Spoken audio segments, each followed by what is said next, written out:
And we continue at 2:06 in the afternoon on the John Phillips Show. Mr. Randy Wangs in Culver City. John, this morning, the Los Angeles City Council hosted a Q&A session with some of the nonprofits that support illegal immigration about their opposition to the ICE raids. And Ulysses Hernandez had an impassioned speech about how these ICE raids are affecting her constituents. But, John, the LA City Council is in downtown Los Angeles. So what do you think happened while Ulysses Hernandez was giving out this speech?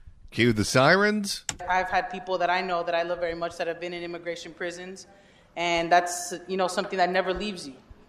I want to just recognize those people in there and pray for them and send them a lot of love. And I want you all, if you can, please put us in the climate of the country, right? This is happening here in Los Angeles, and we're trying to show everybody who's watching what is happening in Los Angeles, telling the truth about what's happening in Los Angeles. I think what's happening in Los Angeles is another high-speed chase. No. Everything's incredibly safe. Can't you read statistics? 60-year lows, according to Karen Bass. 800-222-5222 is the telephone number, 1-800-222-5222. Well, Randy, we know that the people of California have voted to legalize marijuana after legalizing it for medicinal purposes. And since then, we've basically decriminalized most drugs, as have other big cities on the Pacific Coast and states on the Pacific Coast. And now it looks like there could be some movement federally. The federal government is considering reclassifying marijuana to a less dangerous drug. This could have major implications when it comes to taxes, when it comes to businesses that sell marijuana, and, of course, banking. Right now, anyone that operates a dispensary cannot have a bank that's associated with the United States, even though it's legal in the state of California. For more on all this, here's a report from Fox 11 via Fox News. Marijuana could soon be reclassified as a less dangerous drug, but what would that mean on a national level? Fox News' Matt Finn explains how this might benefit businesses and even researchers. President Trump says he's deciding whether marijuana should be reclassified from a Schedule I drug to Schedule III in the upcoming weeks. And it could help boost businesses that sell it. Cannabis. You won't need to hire as much armed security because you can put your money in a bank. Get rid of that ATM. Everyone should get rid of their ATM. Except for the actual banks that have armed security. Every business that has an ATM, what the hell are you doing? It's not like you make money on the ATM. Makes you a target. Cannabis is listed alongside LSD and other toxic pharmaceuticals under the Controlled Substance Act of 1970. By the way, isn't heroin scheduled a less dangerous drug because it has some medicinal purposes? What medicinal purposes does heroin offer?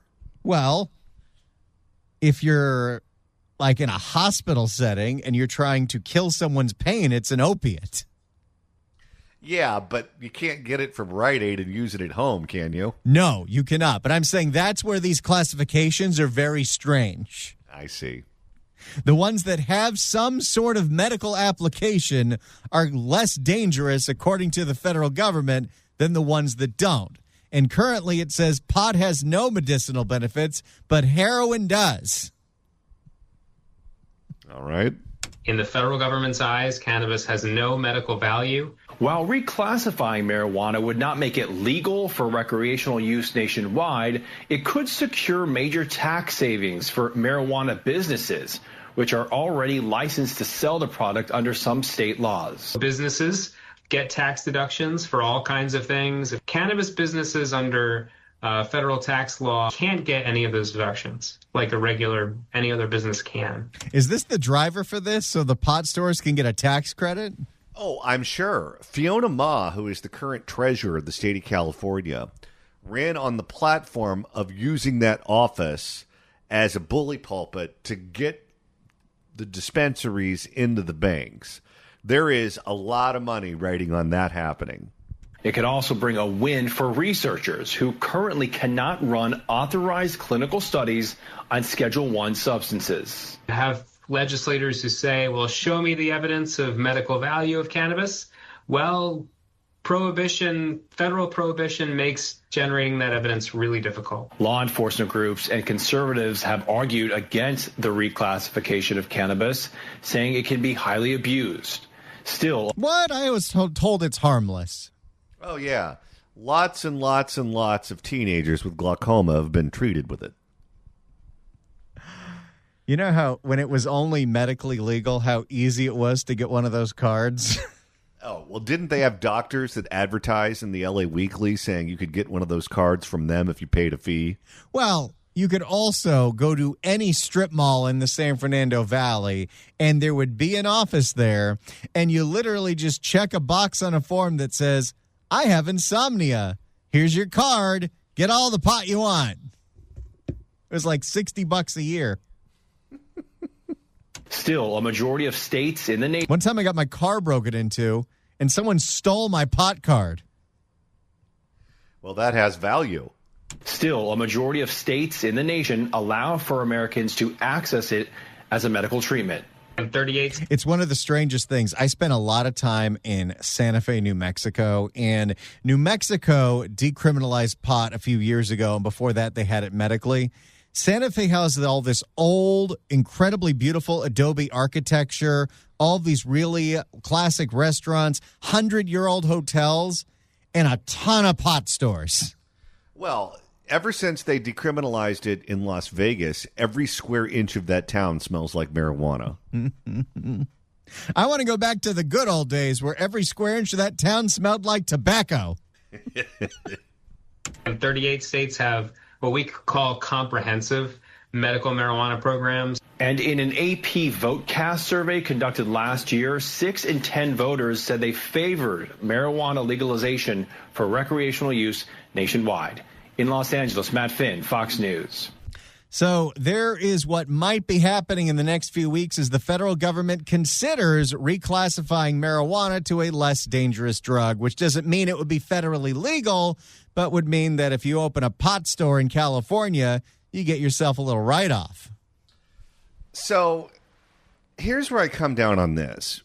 This is one of those subjects where I've changed my mind. Because I voted for legalized marijuana when that was on the ballot here in California for a number of reasons. At the top of the list, am I willing to ruin someone's life if they were caught with marijuana in their possession and now they have to check the box saying that they've been convicted of a crime and they have to hire a lawyer or they have to go through the whole legal process? I always thought that that was unfair. I also am of the belief that all of us have our own vices. My scotch on the rocks could be your cigarette, which could be someone else's marijuana.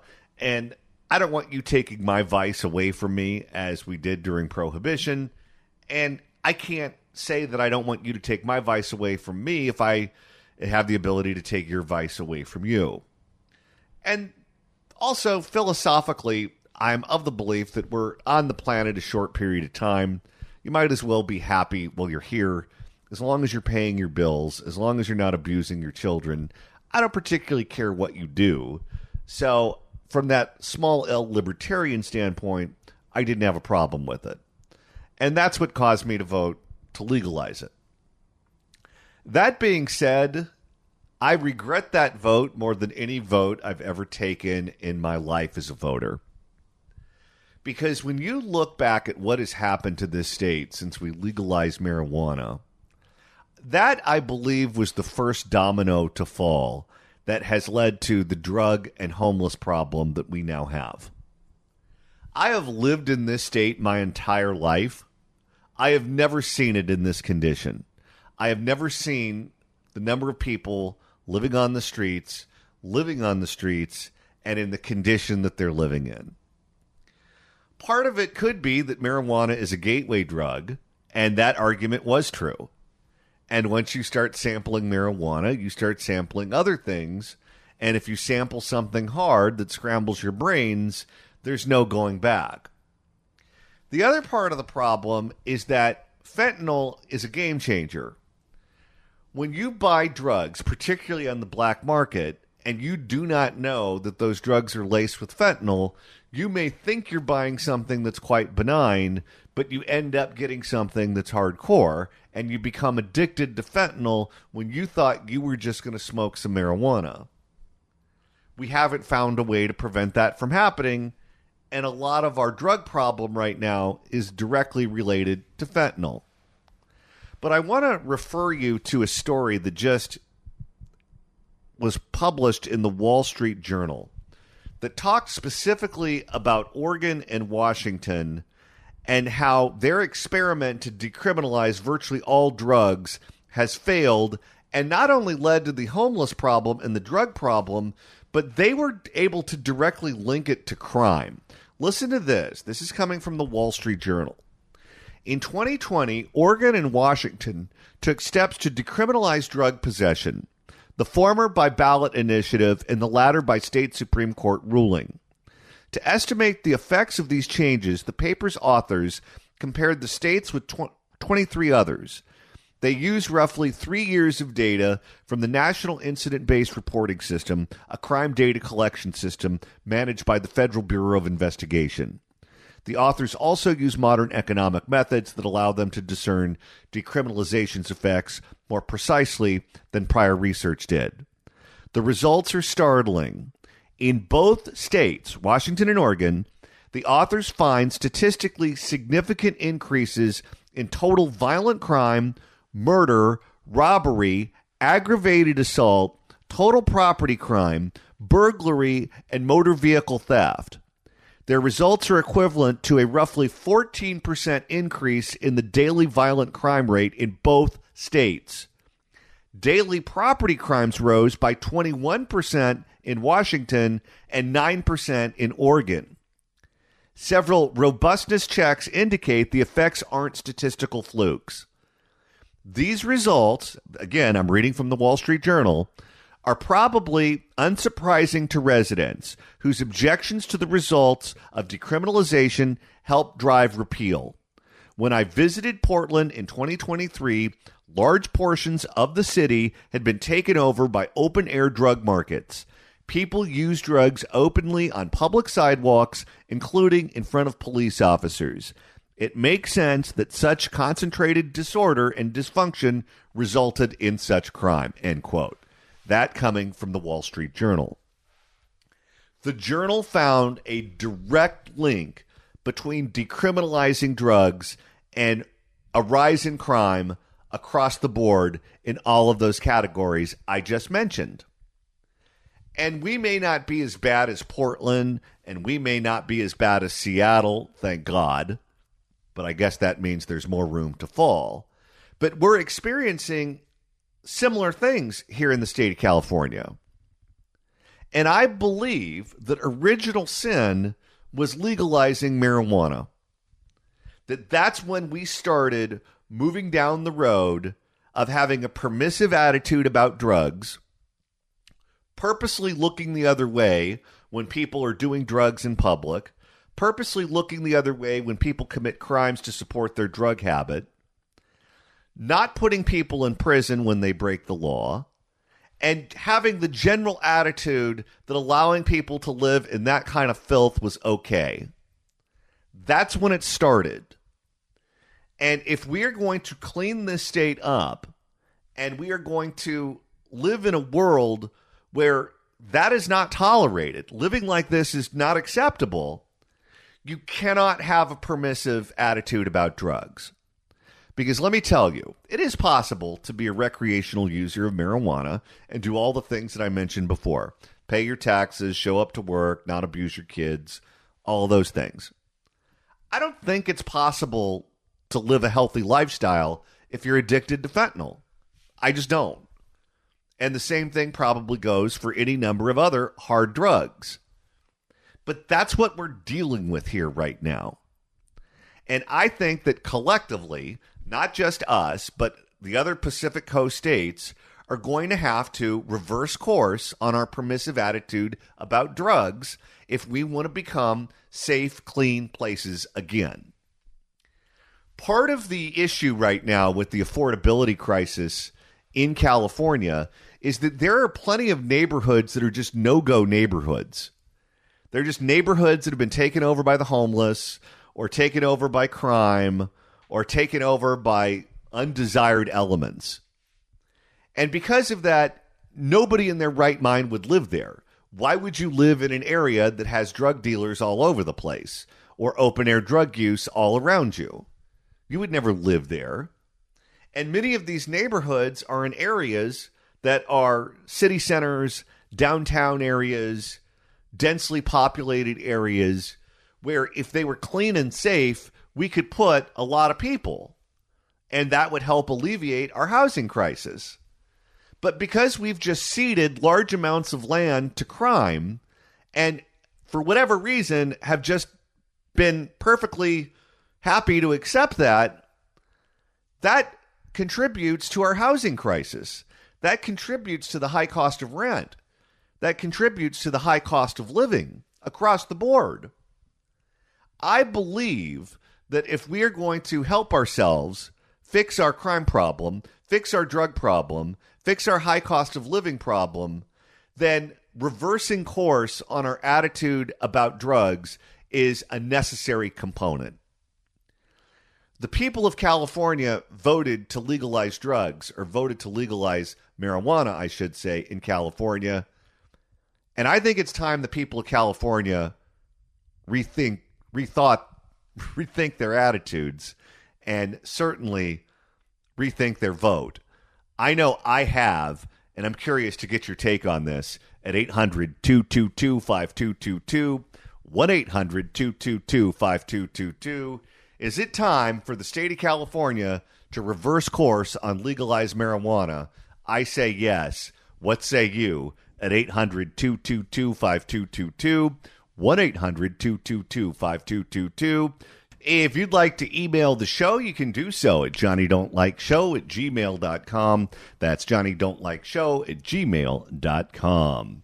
And Randy, with the end of the show quickly approaching, if you want to continue listening to us after we sign off at 3, that's easy to do. All you got to do is search for The John Phillips Show wherever you get your podcasts, whether it's the Apple Podcasts app, iHeart, Spotify. Search for The John Phillips Show. Hit subscribe. You can download all the episodes. That's 3 hours a day. You can also do what George Gascon does to himself in the middle of the night. Do a Google on YouTube. You can get the free KABC app. You can get the free KSFO app. There are so many different ways to listen to this radio station. You can listen to these podcasts when you go to bed, or you can listen to these podcasts when you get up early in the morning. You have to wake up and smell the coffee.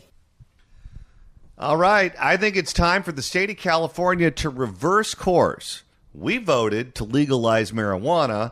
I think that was a massive mistake. New research shows that a permissive attitude about drugs has led to an increase in crime in both Washington and Oregon, and I say it's due time that we reverse course. What say you at 800-222-5222, 1-800-222-5222, 800-222-5222, 1-800-222-5222. I believe that legalizing marijuana in California has been a huge mistake. I voted for it at the time, and boy, do I regret doing that. What say you at 800-222-5222, 1-800-222-5222. Let's begin with Carl in San Jose. Carl, hello. Oh, yeah. Hi, John. I like your show, by the way. Yeah, I've thought about this before as well and talked with friends of mine. There's no way to reverse this. If you tried to make it illegal now, it would be like the 20s and Prohibition. We would have lawlessness is bad now. Think about that. It would be even worse. The only way we're going to solve this problem is we've got to remove the buyer, and the only way you can do that is you got to make homelessness illegal. Get everybody off the street, get them in a triage program, determine who the addicts are, who are the people who are just down on their luck, or unfortunately the people who have lost their mind because of the drug use. Yeah, I think that's a good way of doing it. If you can go one of two ways. You can make it illegal again, and you can crack down on those who are selling it. Or what you can do is you can say, okay, we're going to keep it legal, but we're going to blow the whistle on every crime related to people having problems with that drug. So let's say you're addicted to it and you have to steal people's mail or you have to steal people's packages to have the money to go buy the product, whatever the case may be.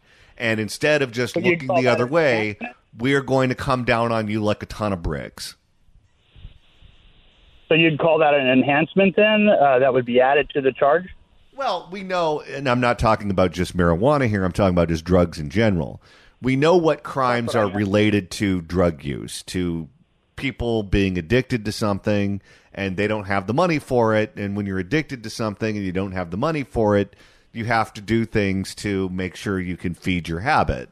And some of those things include petty theft, mail theft, package theft, those sorts of things. And right now, particularly when we had the Soros DAs like George Gascon, he regarded those crimes as, quote, crimes associated with poverty. So he would look the other way and he would let the cops know if you pick someone up for doing something like that, I'm not going to do anything with it. Well, we can go 180 degrees in the opposite direction and say, okay, you commit one of these crimes, we're going to blow the whistle every time and we're going to ruin your life. I think some of these people are addicts, and I don't think they would care because their life's already ruined. I think we should just get Pamela Price back. I'm just kidding. All right. Thank you for the call, Sarah. Let's go to Travis in Oakland. Travis, hello. John, you had mentioned small L libertarian as your reasoning for voting for this in the first place. But the problem out west is we're only using one side of the libertarian coin. The other side of the libertarian coin is personal responsibility, meaning if an adult chooses to take drugs, the consequences of them taking drugs is that adult's responsibility, not society at large's responsibility.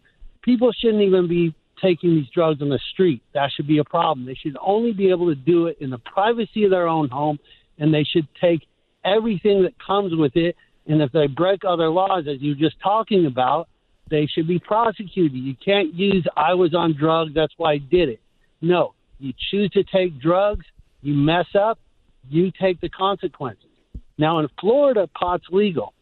Florida's not falling apart the way all these Western states are. The problem is it's marijuana mixed with socialism is a nightmare. Personal responsibility would fix this problem. We can't put the genie back in the bottle. You're right. The other side of libertarianism is you have to let them fail. But what we have right now in California is we legalize the drugs. They can take all the drugs they want. When their life falls apart, it's, oh my God, you can't throw me in jail. I'm a drug addict. I'm sick. I'm suffering. I'm addicted. How dare you treat me like a criminal? When I'm not a criminal, I have an addiction. Well, it doesn't work both ways. Either we make it illegal and we crack down on those who are selling it. If you are taking that product, if you're taking those drugs and for whatever reason you can't handle it and you start breaking the law, don't turn around and play the victim because you're not the victim. Exactly. You're the adult making a decision. We shouldn't let them live on the street because they're on drugs. They can't take public spaces as their own personal real estate just because they're on drugs. They can't act like that. They have the same responsibilities and rules as people that don't take drugs. It's not an excuse. That's the whole problem. That's why Colorado, Washington, California, Oregon, they adopt the socialist nanny state along with letting them do drugs. If you're going to treat adults like children, you wouldn't let children take drugs. Let adults take children and let adults do what they want and let the chips fall all where they may and make everybody obey all the other rules. You're right. And then we have to have the stomach and the backbone to let them fail and to let the axe fall when they break the rules. Thank you for the call, sir. Let's go to Chris in California. Chris, hello. Yeah, I never I never had a problem with the medical, but I didn't vote for it, and I thought it was fine the way it was. I don't know why you would have voted for it, being the way you are. I think we made a huge mistake. Should have never voted for it in the first place. Yeah, no, I regret that vote because I knew what life was like here before we legalized marijuana, and I've seen what happened to the state since we legalized marijuana, and it's like two different places. I'm with you. I don't know if you're going to be able to backtrack, because didn't Newsom, he got a donor, one of his donors was a huge pot farm where they found all the kids working, so good luck. Yeah, I don't think he'll have any interest. Thank you for the call. Let's go to Dennis in Long Beach. Dennis, hello. What are you doing, John? What am I doing, or how am I doing? How are you doing? Oh, I'm doing fine. I'm sorry. I'm doing a radio show until 3, and then I'll do something else. All right. I kind of disagree with you on the legalization of the pot. Legalizing pot was okay, but it's just all these other, mainly fentanyl and some of these other drugs that came on the scene. You're not always going to be pot is going to be a stepping stone to all these higher drugs and everything like that. You know, I just disagree with you on that point. Well, here's the reality. The reality is, because of taxation and regulation, there is still a huge black market for marijuana out there. And that black market results in unregulated marijuana being sold. And you're just going to have some of it that's laced with fentanyl or laced with other drugs. And you're going to have people who don't think that they're buying something hard, and they end up getting addicted to something hard. We've seen that with Tyler Skaggs, the Angels baseball player who died of a drug overdose, thought he was getting a painkiller, and the painkiller was laced with fentanyl. A pharmaceutical painkiller, not marijuana. Yeah, but he bought it on the black market. What I'm saying is there are any number of drugs in any number of categories that are purchased on the black market that are laced with something like fentanyl that's much stronger. So you have people who think that they're getting something mild when in fact they're getting something that is hardcore. Don't forget, it was his trainer, the Angels trainer, that got that for him, and not Tyler Skaggs. Yeah, it was the trainer. Well, he, I think, got convicted, and he's either in jail or going to jail for doing that, because Tyler Skaggs wasn't the only one who he was selling to. He was selling to a bunch of people. Yeah, exactly. But, I'm a veteran pot smoker. I'm going to know in an instant if I got some kind of fentanyl or something in there, because fentanyl is going to stink in a certain way that the pot is not going to stink. Have you ever been sold any pot where you thought there's something else in there? Other than just additives of like hashish or some of this other stuff, but nothing that was pharmaceutical like that. Yeah. Well, fentanyl is a game changer in so many ways, because it is something that a very small dose can just kill you. And you have people who think that... Very small dose. Oh, yeah. And they think that they're buying one thing and they're getting another. And it's not just marijuana or Percocet or those kinds of drugs. There are people who are housewives who think that they're getting Xanax from the black market that ends up being laced with fentanyl. And they end up getting an addiction, or they end up dying of an overdose because of it. It's bad news.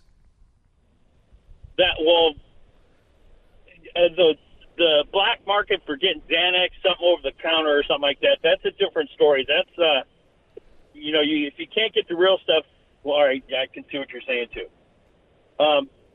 So anyways, I'll let you go, but I just want to say, John, we might have to outlaw your scotch too.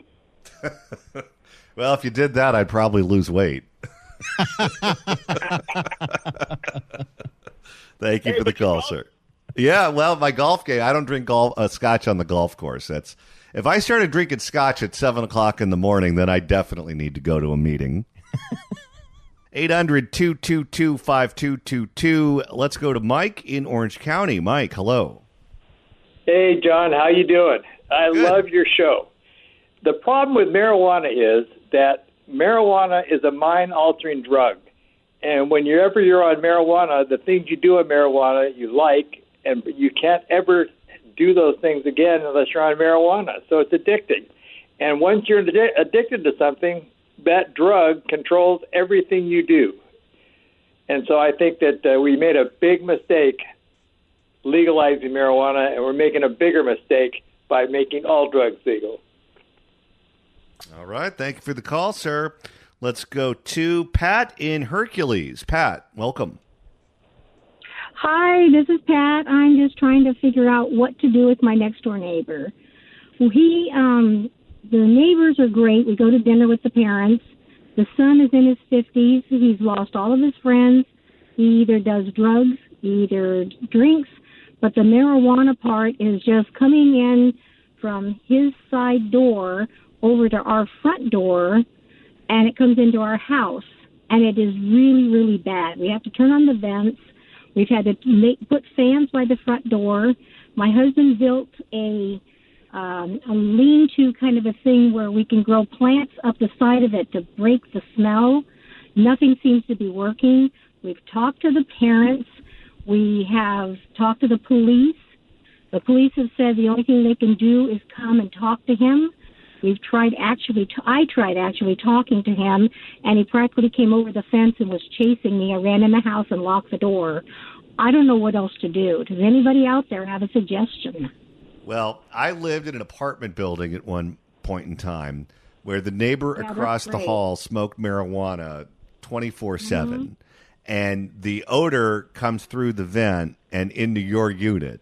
So even though you don't smoke anything, it smells like you're in the middle of a Grateful Dead concert in your living room. So I complained to another one of my neighbors, and I asked the question, are you experiencing the same thing? And she said yes. But her response was, the people who used to live in that unit before made curry every single night, and that was worse. Yeah. Well, I know. I suffer from migraines, and it instantly gives me migraines. I don't know what else to do with him. It's really, really bad. It's kind of like a skunk smell, and he gets angry. He screams. He shouts profanity. The parents don't know what to do with him. They say if they kick him out, he'll commit suicide because he's so sad and hates people and life. I don't care. That's his problem, not mine. I can't. We've invested so much into this for somebody else, and we don't know what else to do.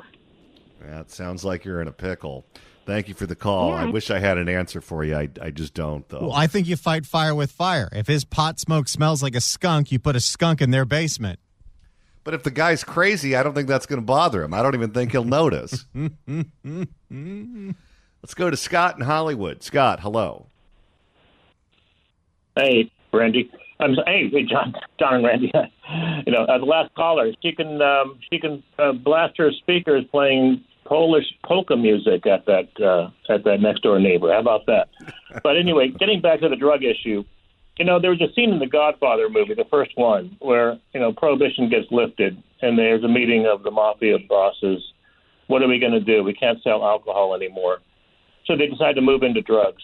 And I think the same thing is what's happening in Los Angeles and other places along the West Coast, is that the bread and butter of the gangs was marijuana. The bread and butter of the cartels was marijuana. That was then lifted from them for the most part.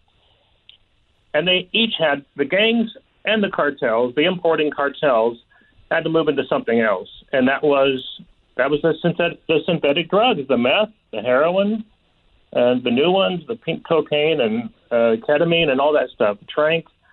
That's what I think is the problem. And these are very addictive drugs, and I think you'll see a spike in homelessness that goes right along the same chart as the legalization of marijuana. Well, I can tell you that's what I've experienced living here, where that was the moment where I started noticing more people living on the streets. That was the moment when I started feeling unsafe in places I used to feel safe in. And at that point, the people that were not doing drugs in Los Angeles began to subsidize those who are doing drugs. And that's still the case today. We're not only subsidizing them, we're all thinking about an escape plan, but we just think about it. We don't do it.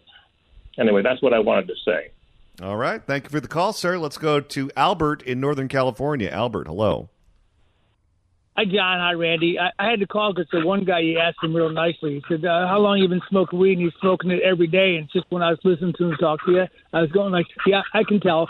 But the legalization of marijuana, I was for the decriminalization of it. In other words, I didn't want you to go to jail for, like if you had a joint in Nevada 40 years ago, you went to jail for 20 years.